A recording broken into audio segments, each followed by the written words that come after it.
Hello everyone, কেমন আছো সবাই? আবার চলে আসলাম নতুন একটা ভিডিও নিয়ে। আশা করছি তোমরা সবাই অনেক অনেক ভালো আছো, আর আমিও আলহামদুলিল্লাহ অনেক ভালো আছি। এই যে সকাল সকাল চলে আসছে আমার কাছে, আমাকে ঘুম থেকে উঠতে দেবে না, আমার সাথে শুয়ে থাকবে। তারপর যাই হোক, উঠে আমি ফ্রেশ হয়ে চলে গেছিলাম সুপার মার্কেটে, কিছু কাঁচা বাজার আনতে হবে, তার কারণে যখনই বাহিরে গেছি এত পরিমাণের হাওয়া চলতেছে, পুরো বারান্দা আমার ধুলো দিয়ে ভরে গেছে। কালো ছেলেটা আমার সাদা হয়ে গেছে ধুলাবালি পুরা। তারপর অফ ক্যামেরাতে টুকটাক কাজগুলো সবই শেষ করে ফেলি। এরপর এখন বানাচ্ছি হলো আমার দুষ্ট দুইটার জন্য স্ক্র্যাচার। ওরা কি করে, যত ফার্নিচার আছে, সোফা হোক বা চেয়ার হোক, নখ দিয়ে আছড়ে আছড়ে একদম শেষ করে ফেলে, একদম নষ্ট করে ফেলে। যার কারণে কার্টুন কেটে আমি ওদের জন্য একটা স্ক্র্যাচার বানাচ্ছি। এত কষ্ট করতে হয়েছে এই স্ক্র্যাচারটা বানানোর জন্য। আমি পুরো 2 ঘন্টা লেগে গেছে আমার 2টা স্ক্র্যাচার বানানোর জন্য। যাই হোক, শেষমেশ স্ক্র্যাচারটা আমার বানানো শেষ হয়ে গেল। পরে আমি চেক করতেছিলাম যে এটা কি, ওর জন্য একটা পাউডার নিয়ে আসছিলাম যেটা বাজারে কিনতে পাওয়া যায়।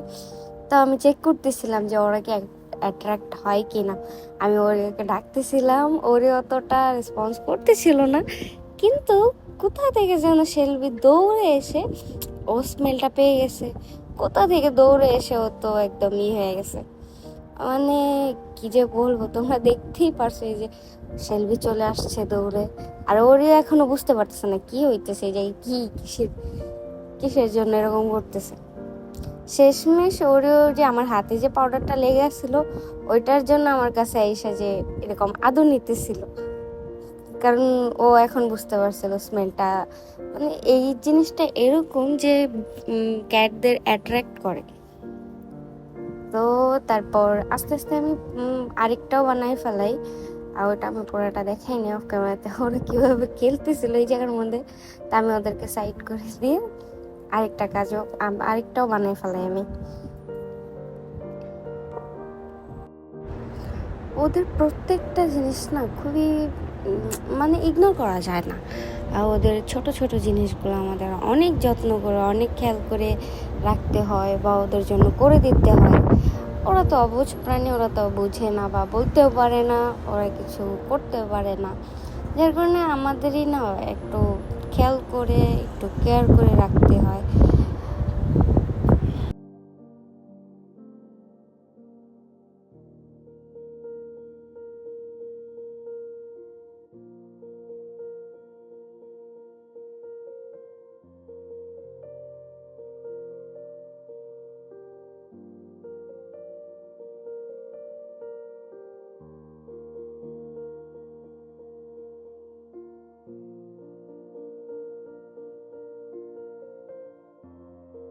এই যে এখানে আমি দুটোটা ঠিক মতো বানিয়ে রেখে দিচ্ছি জায়গা মতো।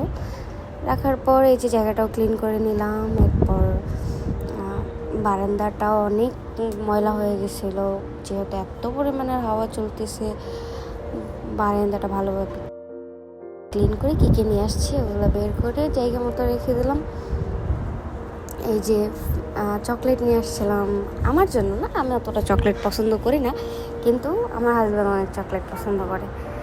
তো এই যে দেখতে পাচ্ছো যে লিচু, আজকে কত বছর হয়ে গেছে, 12টা বা 15টা লিচু হবে। আমার এই জায়গায় প্রাইস নিয়েছিল হইলো 16 টাকা।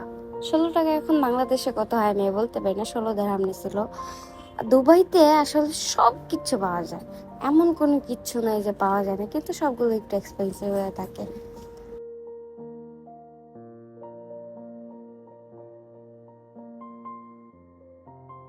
আর এই যে মৌসুমগুলো আবহাওয়াটা 2-3 দিন ধরে এত সুন্দর হয়ে আছে, ঠান্ডা শীতল হাওয়া, টিপ টিপ করে একটু একটু বৃষ্টি পড়তেছে, অনেক ভালো লাগতেছে। এই যে ওদের জন্য যে স্ক্র্যাচারটা রেডি করে দিয়েছিলাম, ওটাতে ওরা এনজয় করতেছে, আমিও আস্তে আস্তে সবগুলো কাজ সেরে নিলাম। যা যা ফোল্ড করার ফোল্ড করে রেখে দিছি, আর যা যা আইন করার আস্তে আস্তে আইন করে নিছি। আগে থেকে আমার কাপড়গুলো যদি আইন করে রাখি তাহলে দেখা গেল যে আমার সকাল সকাল কষ্ট করে তাড়াতাড়ি করে করতে হয় না।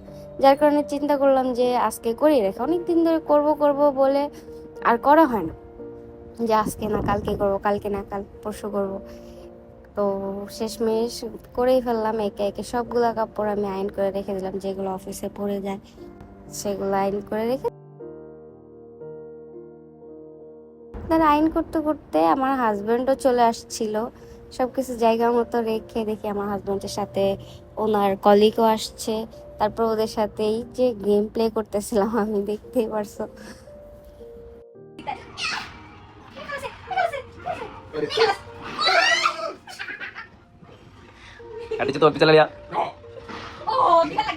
আমরা গেম প্লে করতে করতে একটা সময় জয়স্টিকে চার্জ শেষ হয়ে যায়। তারপর আমরা আমাদের বিড়াল নিয়ে খেলা শুরু করে দিই।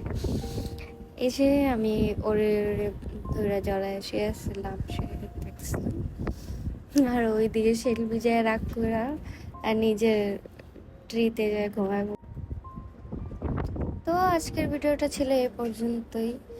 অ্যাকচুয়ালি আমি নতুন নতুন শুরু করছি ভিডিও করা, যার কারণে অনেকগুলো মিস্টেক আছে ভিডিওতে। এইগুলা তোমরা একটু ইগনোর করে চলবে, আর আমাকে প্লিজ সাপোর্ট করে একটু পাশে থাকবে, সাবস্ক্রাইব করে দেবে। বাই বাই, সবাই ভালো থাকবেন।